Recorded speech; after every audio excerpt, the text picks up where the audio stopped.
right in there. All right. Let's see. It takes a couple of minutes though. So yeah, it's good to finally meet you. People, we know some of the same people because I could see the yeah. And I don't know a lot. I know you do a show. I went to your page before and I went again yesterday. I know you do a show. How often do you do a show? Usually it's kind of scheduled in advance, so it tends to be a little bit not completely consistent. So I don't necessarily have it scheduled, for any specific days and times, but usually end up doing, I'd say probably on average 1 to 2 a week. Yeah. Wow. That's a pretty good pace. That's a pretty good pace. I see a lot of people jump out there and try to do, more, and then they kind of crash. It's a lot, especially, and you can probably relate to this given all the energies that are coming down, Yeah. I mean, it used to be pretty easy up until about November. And then I started noticing, man, this is getting kind of hard. I got to lay down between shows. And then today you got 3 back to back. So I was ready to say, man, that is a serious pace. I mean, I was going to say to you that I literally feel like I have been watching you and watching the show for a long time. And I really do feel like this is such an honor to be here, man. Because this is like, to me, this feels like the nerve center. This feels like the control center. This is like where it's all happening, Yeah. And so just to have an opportunity to be here and talk with you I'm really honored. Right on. Me too. And I'm honored to be on. I'm going to be on your show 3 p.m. New York time. Yeah. On Thursday. So that really looking forward, brother. Really looking forward. Yeah. So for me, I mean, I've said that before, like just being in this space, because I consider it a vortex, like Abraham Hicks talks about. Everyone because it's not linear, so everyone that's watching it, on a replay or live, but to me, it's like it's like the data center for me. And I don't know how other people feel, but I don't know. I look around at a lot of different platforms. Most of the platforms that have this type of discussion, like I'm sure you do on your show, they're not real big platforms. The big platforms are the conspiracy and the disclosure and the sensationalism. And as far as I'm concerned, the separation. That's probably a hardcore description, but no, I just think that we say here the human is the hero, and there's a reason we're human, and it's the dog chasing its tail, and we finally figured it out. Oh man, absolutely. I was going to say I really want to thank you because I feel like in a lot of ways through seeing what you're doing, and I feel like if I ever want to know what's going on, if I'm feeling any particular energy or anything's going on with me, this is where I tune in. And I have to think a lot of other people do that as well. And so what's cool is that once I really started getting the format down, I knew what I really wanted to do was I didn't feel like I feel like, this is where people are really talking about what's going on. So it really helped me shape what I really wanted to do. And it was really just about sitting with people and honoring their journey and listening to their journey and trying to create a space for them to do that. And not really necessarily talking about, what's going on currently or, what's happening at the present time, but just how to save yourself. How to save yourself. I mean, we can make jokes about it and not be really in judgment. I mean, look, we're different. I'm not the same person I was yesterday. Yeah. You're not either. This is, if there's anything that's obvious, there's many things, but I mean, if there's one thing that's very obvious is, we're changing, and we don't even have a choice. I don't think we do. And this whole thing about, well, they're not awake, and I don't think so. I think everybody's being affected, and everyone's got a different perspective. I mean, there's literally 8 billion Earths because there's 8 billion souls living on it. Oh yeah. Yeah, I was going to say to you that I felt like I've had this sense the last couple of conversations I've had. And I'm curious if it's like I feel like the language is changing even. I find myself at certain times, there's certain things I want to convey or I'm feeling something and there's just not any, it's like there's a little bit of a struggle to find out exactly what, what the word is for that, or maybe realizing that there isn't a word for it. That's right. Yeah. It's the space between the words we speak and write, isn't it? Yeah. Like it's the energy speaks louder and louder. So telepathy is getting louder. Intuition, we're more confident with. I mean, it's to me, like, and it was like a big shift. I've been talking about it last month. To me, it absolutely felt like we walked into a different reality. And you think, oh, well, okay, well, what's happening on quarantines, or what's happening on this, or what's happening? And it's not like we're getting our we're not checking our temperature anymore from what's being presented. We're checking our temperature from what we're experiencing, which is this integration of emotional and mental and spiritual and the different earth bodies and human bodies and the multidimensionality. And you got all that stuff, and you're like, okay, what do I do with all this? And then you're just sitting there looking in the mirror. You're Jeff and I'm Todd. Right? Like, that's kind of all we got to go on in some ways, isn't it? Yeah. I gotta say, you give me hope too, because your hair looks fantastic, and I think mine's in transition right now. Brother, thank you so much, man. I was gonna say, I feel like you were rocking that ponytail, man. That's why I realized I didn't even want to try to do that. You know, I just at least if my hair looks like yours when it gets through converting, transforming to pure white, I'll be happy. Oh, so, I love it. There's been a lot of talk. There's been a lot of talk over the years about the masculine and the feminine, and how that's part of our makeup. Maybe you might call it the last line of separation, you know, because it's got such a physicality to it. But you know, for years it was the feminine has landed, you know, and there was a lot of evidence of that, and it's just been this evolution. And then a few months ago, it seems like that masculine energy started stepping up. Had a lot of practitioners come on here and say, I'd say, yeah, what's going on with your clients? And they said, well, we're getting a lot of men in. And they're like, they're confused. They're destroyed. They're, you know, castrated, energetic. I mean, all this stuff going on. But there seems to be energy coming from male incarnations like yourself that are carrying that suppressed voice of the feminine and that flow and that balance. Can you relate to that? Oh, absolutely, brother. I was going to say that, you know, for me, that's, I realized very early on, I didn't really know what to do with it, but I had various healers and practitioners tell me that I have a real predominance of feminine energy. And of course, you know, I didn't really necessarily know what the ramifications were, what that meant, what I needed to, I didn't understand how to integrate it. Yeah. And, but I knew it was there. And I was always a really sensitive kid. I always, you know, was very, very, in terms of just people's energy and how people were relating to me. And I've always been someone who just really wants to, you know, being intimate with people was never difficult. Well, it was difficult, and it wasn't. That's kind of a deeper story. Yeah. But I always had the innate ability. Yeah. Up to a certain point, right? Yeah. Well, and that's what I'm getting at too, because like I can relate to that. When I was a kid, my parents, you know, they used to say, my mom especially, you know, and some of my aunts, he's sensitive, you know, like, you know, and I guess I was very empathic. I just didn't know it. But I think my journey was a lot like a lot of men in that part of, you know, like you display that softness around a bunch of guys and you're going to get your ass kicked. Oh, you know man. I mean? Yes. So that you had this whole kind of a reverse or inverted transformation where you kind of block that part of it out. And then you go into like the corporate world or any type of patriarchal competitive arena or atmosphere. And now it's all coming back. And it's actually, you know, women talk about how they have been waiting to come out, but they were waiting for the masculine energy to create an environment of support that where they could feel safe. And I can see that now in my own journey. And even looking at some of these men, they're coming out now. And they're not afraid to say, I'm sensitive, I'm soft, and it's being accepted. Yeah, for me, it was always the reverse. I mean, I remember like, you know, wanting to hanging around with the guys, wanting to quote unquote be a guy and have that toughness. But it was, if I did it at all, it was always an act. I mean, I just wasn't, I never really innately, you know, felt that necessarily. I mean, I'm not fooling myself. I know that biologically I'm masculine, and I certainly do have, you know, masculine and male traits, but as far as, just, you know, feeling like I was a little bit kind of a fish out of water. Yeah. And I think I was always much more comfortable hanging around with females. And I don't know if that has something to do with it, but I remember that even from a young age. Yeah. Yeah. I can relate to that. But as this has been coming out, it's just had so many different changes in my life, you know. One of them is my house is cleaner. my mind is cleaner. There's less chatter and that flow that feminine energy is, you know, as opposed to the rigidness of the patriarchal, let's just call it that.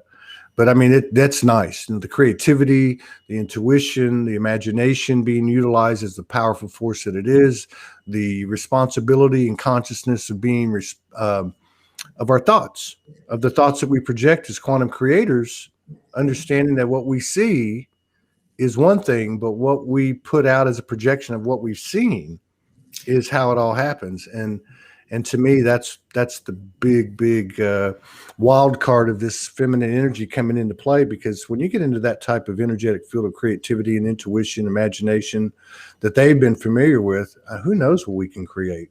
And look how fast things have changed in the last 10 years.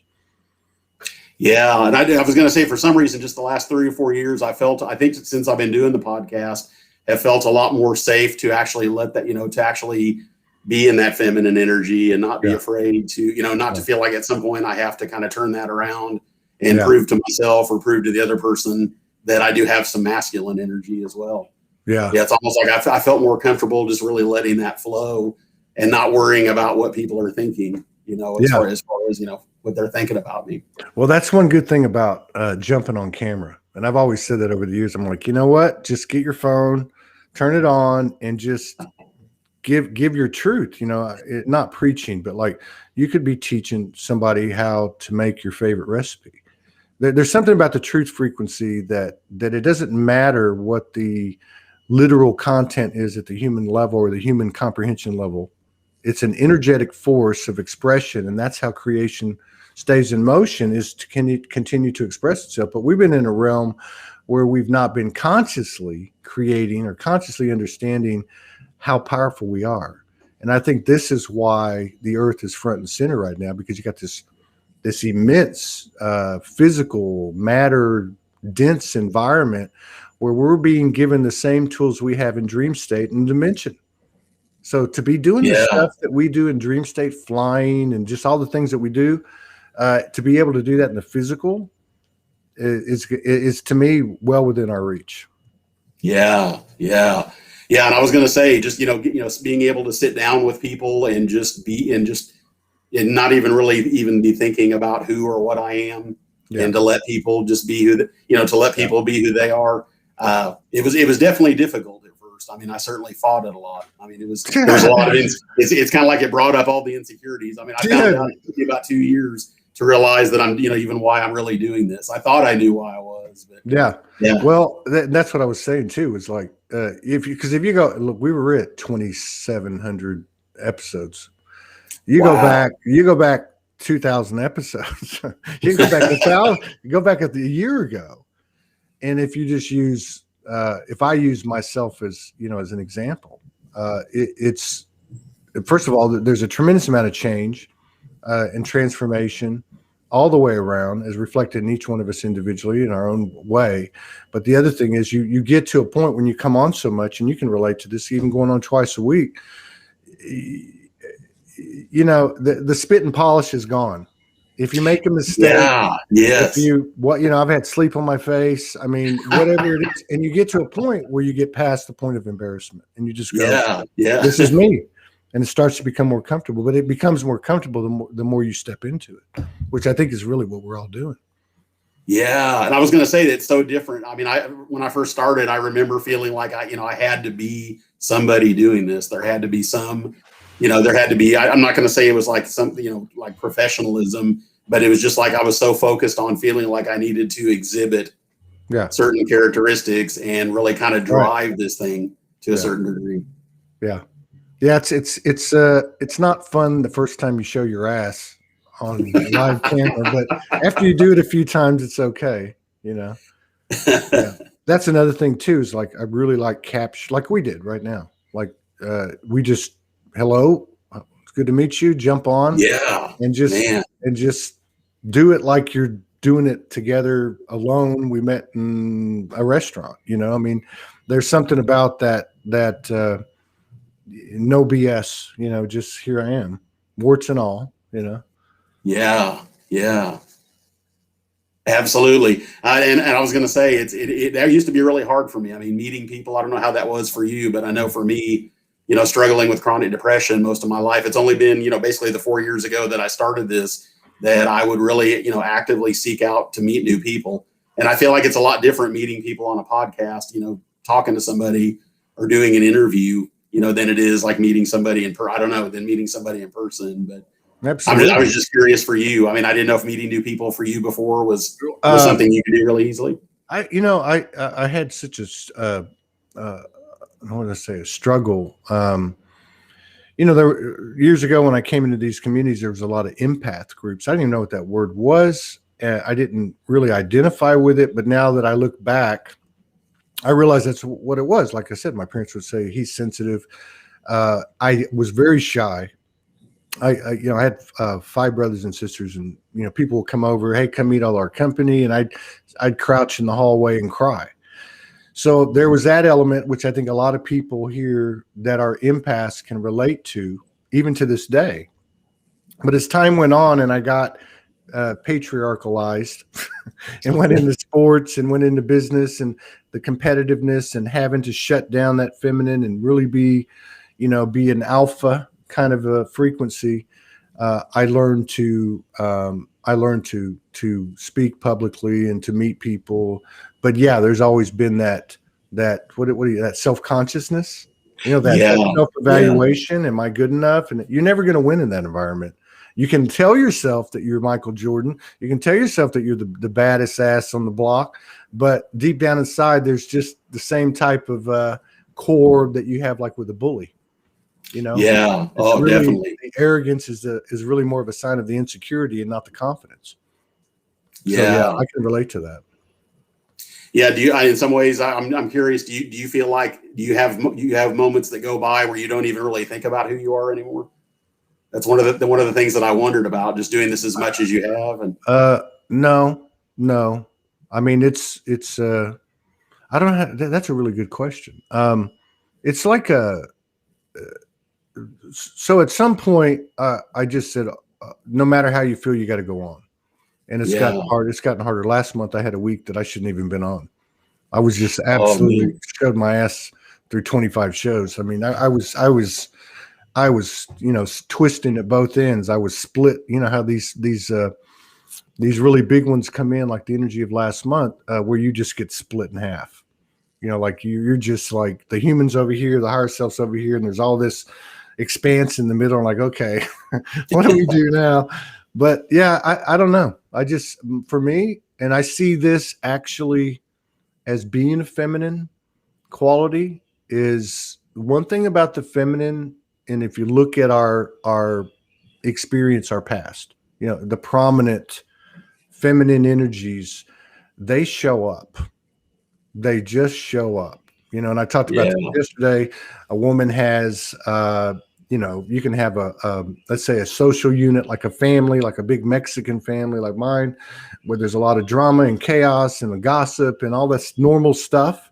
But if a woman has a problem in that family, and maybe it's a child sick, or they're going to have a baby, or something, all the women flock over to assist, and all the bullshit is put aside, and they just have this way of showing up.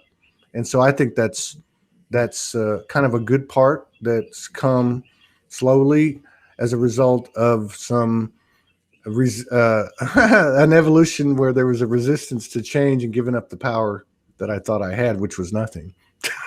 Yeah. I love that. Yeah.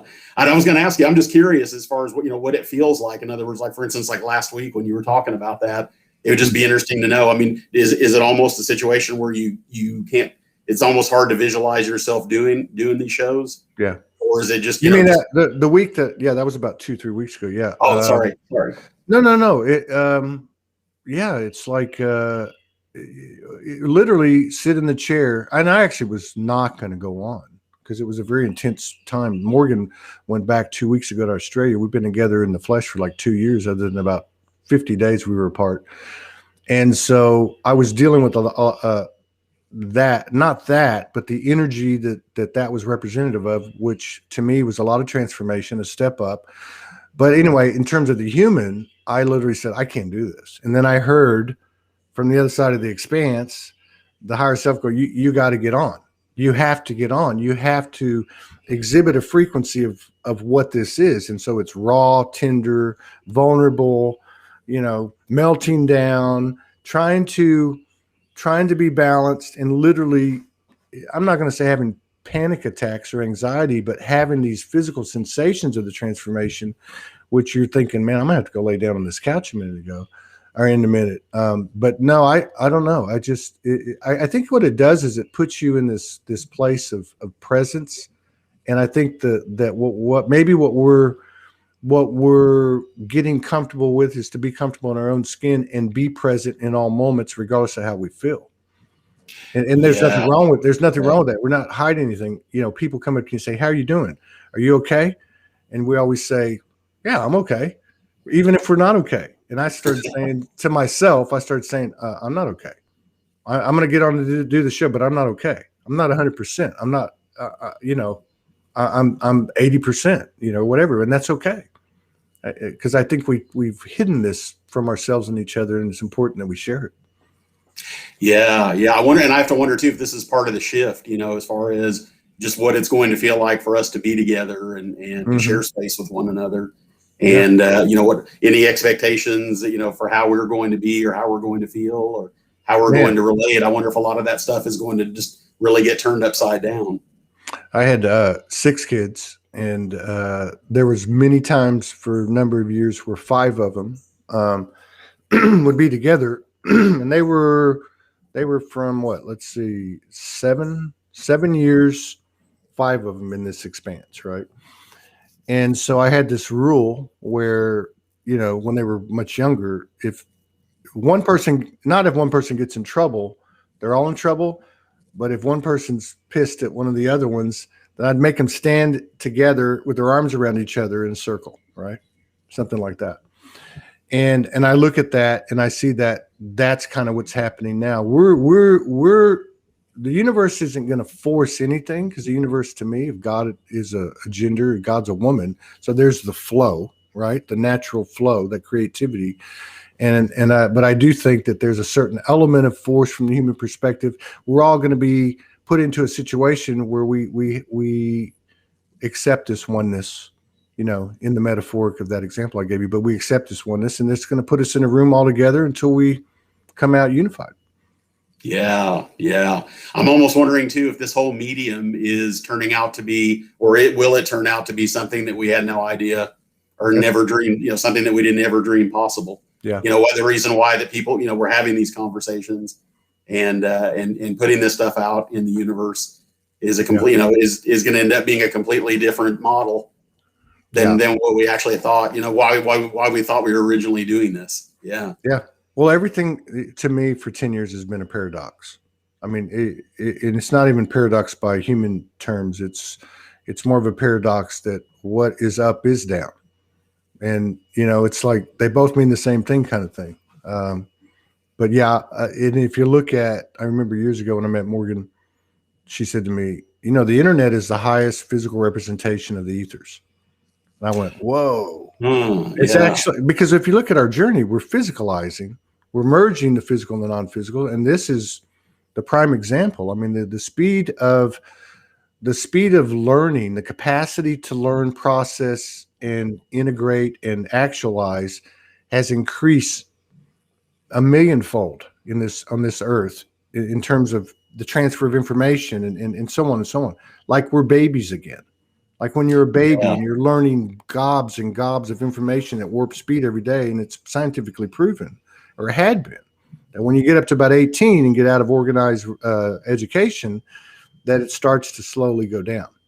The amount of information you take in, and so on and so on. But in the last 10 years, I think that's been turned upside down. And this whole thing about the paradox, I mean, people can talk about, well, Facebook is a CIA psyops, and then this and that and this and that. But there's something about the eternal, infinite thread of God that cannot be tarnished, just like these threads of truth that are in all the sacred text. You just can't massage that stuff out. You can't modify it out. You can't alter it. It's there. And that's the flip, right? Yeah, and I really wonder, when, is there going to come a time when we'll be using this for a whole different, a whole different reason? Or is So, it just a physical representation of the technology that we are ourselves? I think of this, yeah, Morgan goes to Australia. We both said to each other, both individually, we went through it, and then together we talked about it. But again, to your point earlier, there wasn't a lot of talking. There was a telepathic, intuitive understanding, right? That we're going to walk this talk. But my point is, how do I know? I mean, I may never see her again. Uh, the internet could get cut off tomorrow. We've already had etherical encounters with physical ramifications, both sitting next to each other without touching each other physically and being apart. So who knows what's going to happen here? The universe may force our hand. Maybe we have enough training through the internet to feel each other's vibrations through images and words and looking at each other and so on.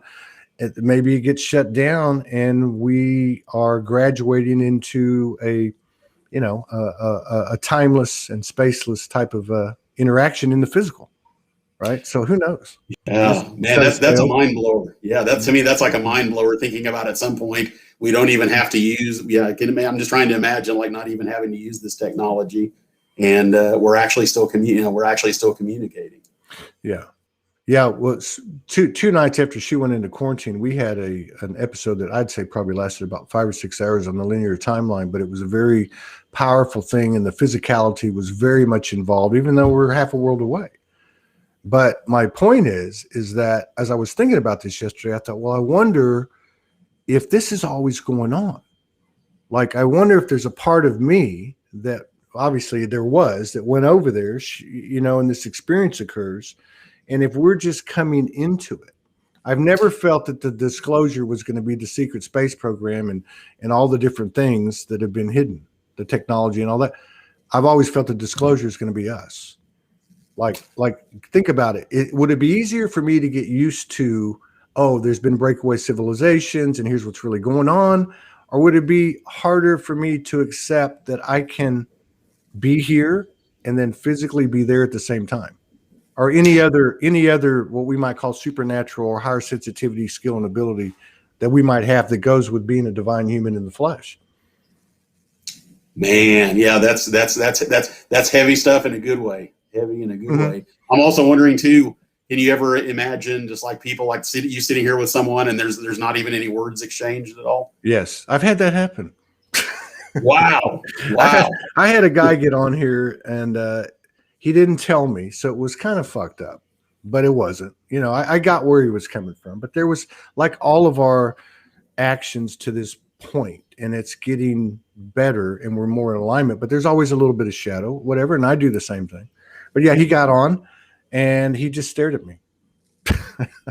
So I went with it.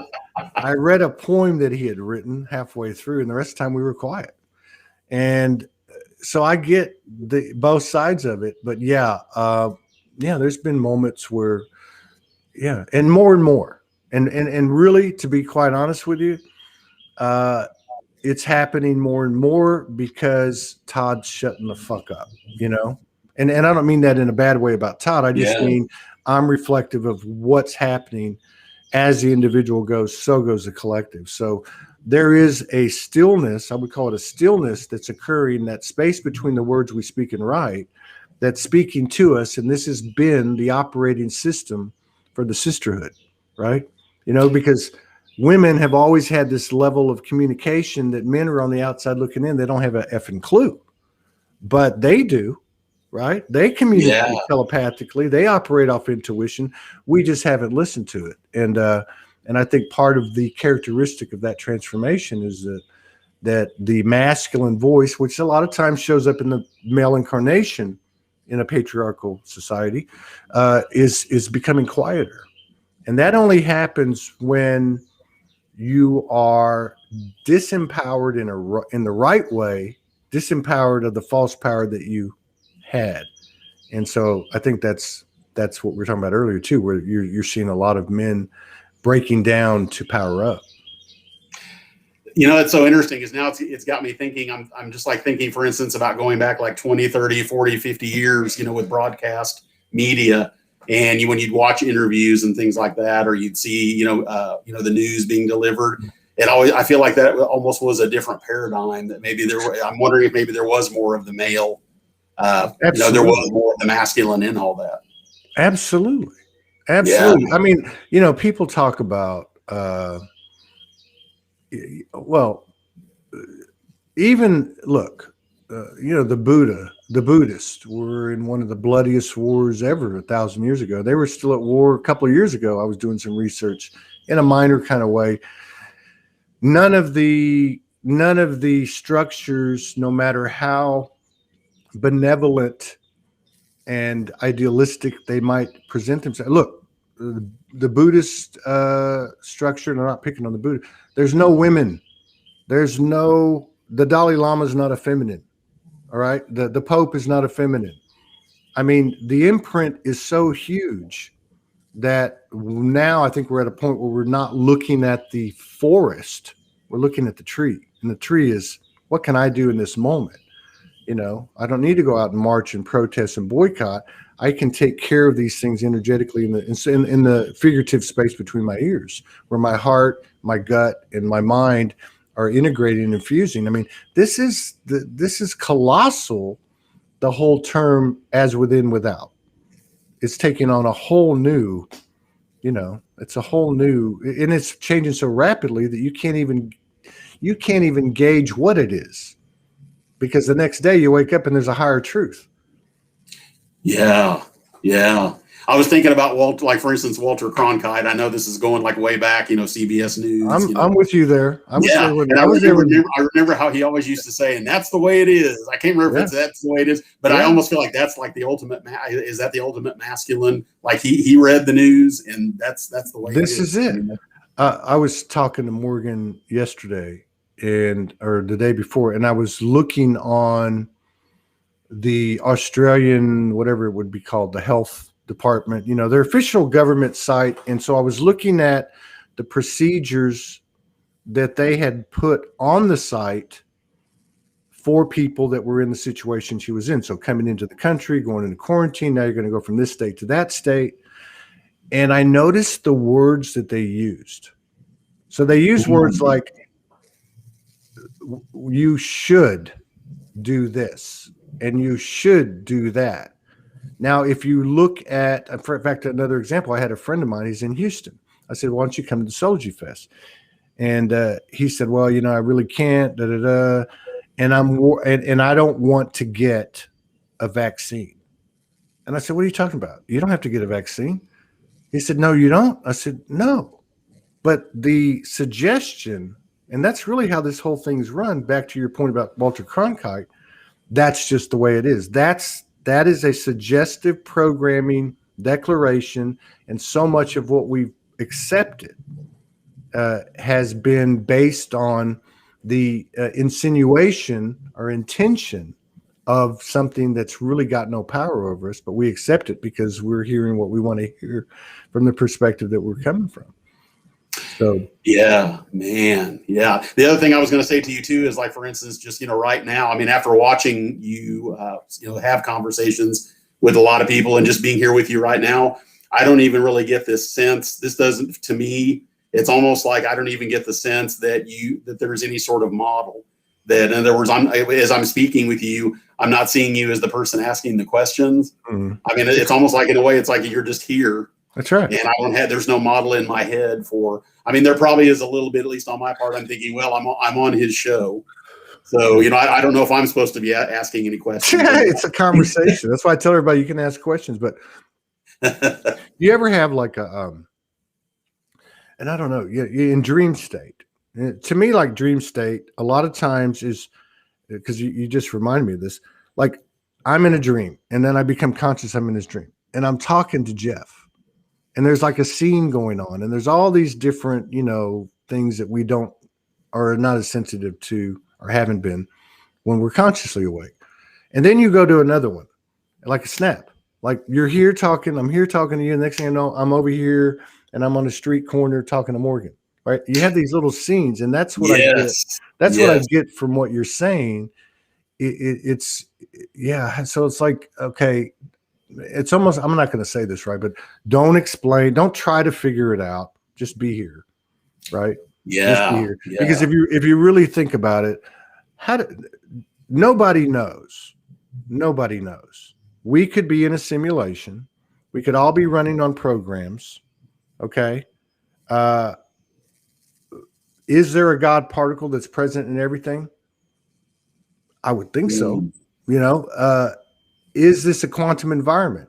How do we know that our eternal perpetuation of our consciousness isn't going to live and die with our belief system? You know, if I think I'm worm dirt, maybe I'm going to be worm dirt. If I was designed to be worm dirt and a finite consciousness or a finite expression of something that was created by God that then created me, which to me is the same thing, how do I know that I don't have the ability, as people talk about AI? You know, AI has a mind of its own. I mean, am I the original AI? You know, somebody came on the other day, they were talking about AI, and I said, well, I'm AI. I mean, if the God has created an image and I'm that, technically I'm not the creation.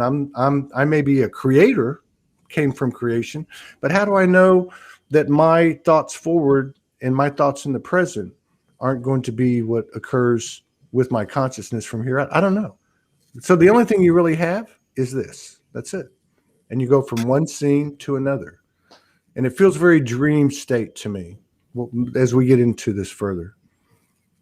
Yeah, and I was going to say the whole idea about needing to understand it and needing to know. And I don't know what it was. Just like, for instance, before today, coming on here with you, there was no. I mean, even though I usually tend to want to think about a little bit as far as what I'm going to say or being prepared. Right. There was literally no impulse to be prepared for anything at all. And, Right. Yeah, Right. and I'm kind of wondering in some ways if that's sort of the new frontier. That I don't know. This is a good, my friend Dory's in Salt Lake. She says, how do we know we didn't create God out of our own image?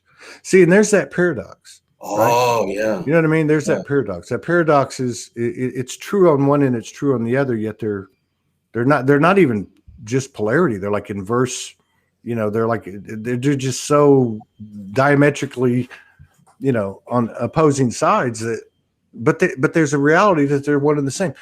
You know, oneness is oneness.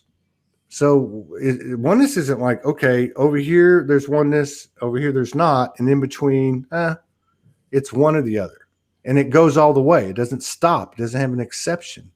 And so this is what we're being asked to embody.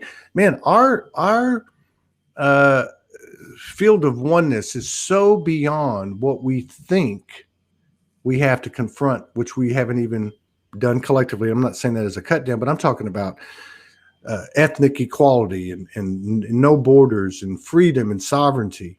I mean, we're looking at these things at a human level, or these are the impediments to get us to that point.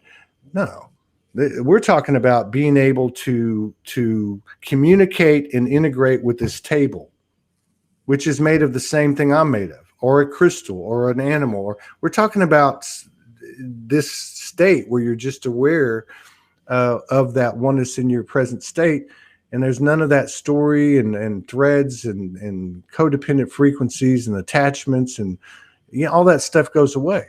We're moving so fast that I really don't think we're going to. Judith Kuzel wrote, I think about 3 months ago, I have a video that I put on the remix, and she says, you're not going to recognize yourself in 3 months. You're not going to recognize yourself in 6 months. And I think that's where we're at. Yeah, absolutely. And as you were saying, right as you said that, I just got like this flash that just came across, and I realize, I feel like in some ways maybe it's getting easier, not even being able to recognize, Yeah, who I thought I was even yesterday. Yeah. Yes, that's it. Like, I never thought, like, if you would have told me a month ago that Morgan and I would be on separate parts of the world, the first thing I would have said, what the fuck happened? Like, we're living a fairy tale, we're in the game, we're serving, and all the things line up. But if you would have told me a month ago that would have occurred, I would have had that reaction. And then if you would have told me, and you will grow stronger, immediately. You will have higher level experiences in a further fusion of physical and all the things that have occurred just in this short period of time of 2 weeks. I would have said you're crazy. But if that has happened in a month, and as the individual goes, so goes the collective, because it's happening everywhere, what's going to happen in another month? Because look, we can look back at the last 10 years. Look, 2020 had more substance, had more, was as a big a container, if not bigger, than the previous 10 years. But the first 4 months of 2021 is like Mount Everest to an anthill, if 2020 is an anthill. So Yeah. what is the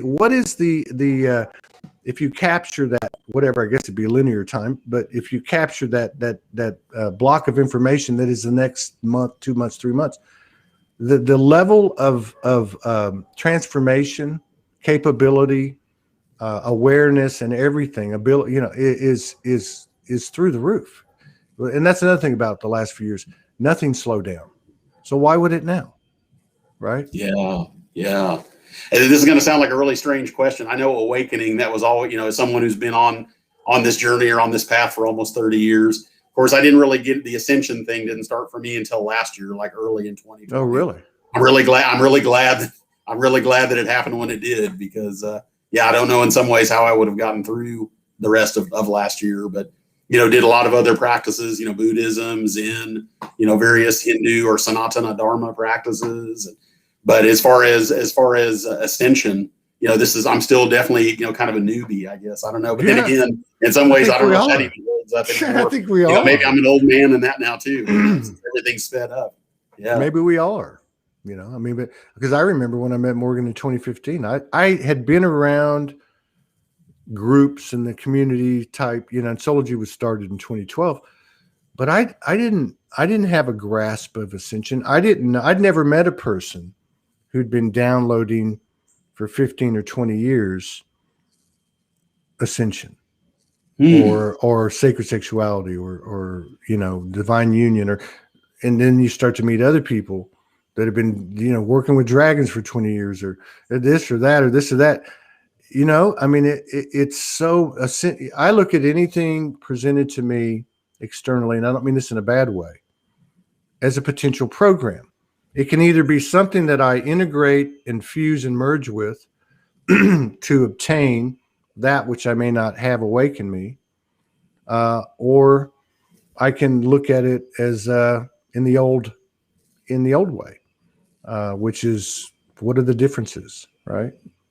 Yeah. I remember, like, for the big buzzword. I feel like I don't know if it's used to be or not, but what I felt like, at least for me, was awakening. Awakening. That's where you want to, awakening. Mm-hmm. And then enlightenment. And I'm not saying that in a linear sort of fashion, but it almost sounds like what I'm hearing you say is that it's, in some ways, are these just things that we're utilizing? It's kind of like this, kind of like you think about the space rocket. At some point, it's sort of parts of it. Basically it jettisons it away. It's used to get to a certain place. And then it's thrown off or left behind, so to speak. Yeah, I honestly, thinking about what you said, it probably would. I guess it all depends on where you're standing, but I can definitely see the value of coming into familiarity or whatever with the term Ascension and all that brings. In let's say in the last year versus 10 years ago, because there's a lot of things that let's say there's stuff that people did 10 years ago, 8 years ago, that hadn't been done, because everything happens in the energetic field, right? First. And that takes a lot of inner work and so on and so on, but it's made it easier for other people to go through the gate now. So and then you have these kids coming on the earth, and they're just lit. And they're not, and it's not even what they're saying, it's what they are. So that's, to me, like the Calvary. so many of us are like, holy shit, can we be done now? And it's like the universe is going, just laughing at us, going, just chill. This is going to be so spectacular. So, once in a millennia, just chill out and let it happen. So I have 3 rules of the road for Todd, which is get out of the way, don't try to figure it out, and shut the fuck up. Okay. I love that. I'm So writing that you, one down. I'm writing those yeah, down. you know what I mean? But I mean, so because one of the things that I think you can gauge yourself on, any of us, is how much chatter do you have, right? Yeah. I didn't go to bed at 6:30 this morning. I laid there for 3 hours, Man. 3.5 hours. Yeah. But it wasn't that. It was that. It was, hey, we want to show you this, and hey, we want to show you that. And I said, did I just see an ET's face over here? I mean, it was not that. And here I am. I wake up 3 hours later, and and the same thing happened yesterday. It makes no sense to sleep 3 hours and then 3 hours and be full of energy when the day before I slept 14 hours and I couldn't even function. I was a zombie all day. So all these different things that don't make any sense, to include our biological rhythms. Yeah. And it really has been changing too, sleep, the whole, all of it. Yeah. What I think a day is, what the whole preconceived notions about what that's all about. It's all, it feels like it's all out the window. It is. Yeah. And then you have people in the last few months talking about the body speaking. Well, if you think about the body, why would the body be any different than the material that makes up my higher self or my multidimensional Syrian or my whatever? It's a biological Merkaba, and it's been speaking. And I'll give you an example. I've noticed probably about a year and a half ago, something like that. No memory left. 2 years ago, I started to notice an odor as I was going through transformation of when I took a pee. I thought, what is going on? What is going on? So I started tapping in. Morgan taught me a long time ago, you can tap into any energy in your body anywhere. So I'm tapping into it, and I start having this conversation. Now I'm going to accelerate, fast forward to the last month. I have noticed as my body has guided me and told me, and everyone probably knows I'm not a conventional light worker. I like cheeseburgers and whatever the case is. But my body's telling me, you can't do that anymore. You can't do that anymore. So here I'm juicing, I'm drinking green tea. I'm doing things I haven't normally done. And the odor's not there anymore. And my body's telling me, look, this stuff that you're taking in, you guys, it's not just about me. You guys are moving so fast that this stuff's being flushed out of you, but you can already tell the difference. So what happens if you're not doing that? Now, this could be seen as something you ingest or inhale, but really it's energy. So it can also be who you interact with, where you spend your time, what job you're in. Are you in alignment with it? Are you not? So on and so on and so on. And I think this is part of this unfoldment of the sovereignty. We think it's these big giant things out here, but it's not. It's these personal choices we make, being true to ourselves, serving ourselves, our brothers and sisters in humanity in one equal measure of equality, serving the Trinity, the Triad.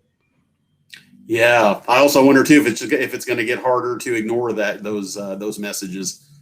I don't know if part of where we've been as humans for so long, at least in the modern industrial age, is ignoring a lot of these messages and just doing what we've been programmed to do to a certain degree. Yeah, well, yeah, because I mean it's built into the system or into the program. What's wrong, right? Yeah. And it sounds crazy, but there's not a damn thing wrong, because if you're an eternal soul, if you really believe that, then what the hell do you have to worry about? And when I see that happening, and again, primarily from this feminine energy that's been in the back of the room, mostly represented by female incarnations. That's just how it laid out. Not always, but it's this energy that's been in the back of the room, quiet, non-assuming, doesn't need attention, doesn't even want attention, but it's kind of went, I've had enough of this shit. I'm going to bring the Kali energy out now, and we're going to clean this thing up, and we're going to bring this heaven to earth. We're going to bring this paradise, and we're going to bring it through the only way it can happen, which is grow up, right? Mama's kicking you out of the nest, And so there's all these different elements and ways we can look at it. But I think that's that I got from Morgan too. I mean, because I told her, well, I told her one time, I said, so you mean to tell me you downloaded Ascension? You knew what was going to happen. This is before I knew other people had done it as well. She said, yes, I've got books and books and books I can show you, and I've seen some of this, the diagrams and the information she channeled. And I said, so you knew about Ascension? She goes, well, my higher self never used the term Ascension. My higher self always used the term growing up. And that's that to me really says it all, because one thing about the universe, it's not going to give you something that you haven't earned. There's an equal energy exchange always. And I think if I had to look at things and say, okay, what's really going on here from God's eyes, the goddess's eyes, we are giving them their power. We're guiding them to through this evolution, and it's based on their level of maturation. We're not going to be handed the keys to the kingdom if we don't have the responsibility, awareness, and oneness and unity consciousness to create further perfection.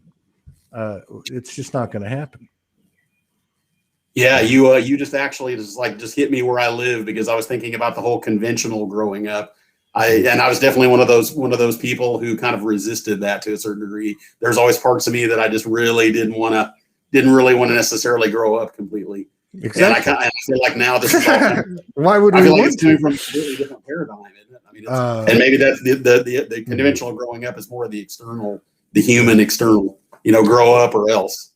Well, you've talked to a lot of people, and I've talked to a lot of people on this show, and I think of myself, and I listen to your comments, which is very close to what I think of myself. And I've always felt like the stubborn human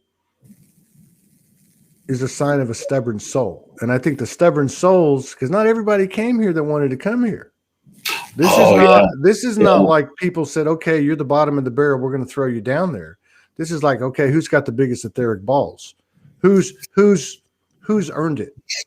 So we come down here, and I forgot where I was going with that, but I don't remember now.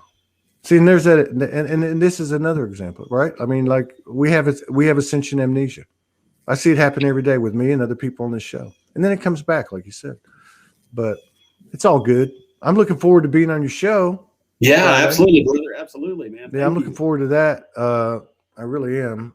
It's really good to meet you. Where are you located at? Actually, in Tulsa, Oklahoma, right in the middle of. That's right.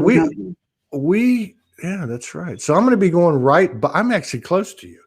Really? I'm in Fort Smith, Arkansas. Oh, okay. I didn't realize that. Okay. Yeah, so I'm only not even 2 hours away. Wow. I'll be going right by there on the way to the Soulogy Fest in Sedona.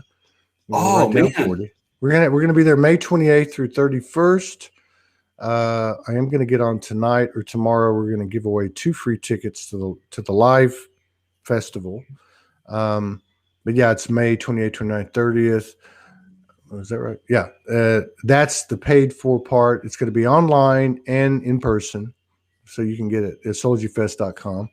And then Monday, have you ever been to Sedona? Actually, I never have. It's on my to-do list. Maybe you should think about it. Yeah, man. But on that Monday, there's I think the most popular restaurant over there in Sedona is called the Chocolate Tree. So we're going to have the whole restaurant to ourselves. That's going to be a free deal. Yeah. So it's going to be fun. So I'm going to put out when we do Thursday. Is it Thursday or Friday? Thursday. Yeah. Thursday. Are we going to be live or is it taped and released later? Well, I was going to say I'm totally open. If you want to do that live, I'm totally cool with that. Let's do it live. I sent you a Zoom invite, but if you want to do it this way, I'm totally cool with it. Well, we can do Zoom. We can do whatever you want to do, but if it's going to be live, and even if it's not, I'm going to put it out there. So we can talk about that. We'll message. We got 2.5 minutes to the next show. It's our 3rd show. Fast and Furious today. Probably going to do some stuff tonight. And I really, really enjoyed this conversation. I look forward to many more collaborations. We're so close. There's probably something going on with that. Absolutely. I was going to say, if you come through and you got time, man, as we say here in Oklahoma, holler. There we go.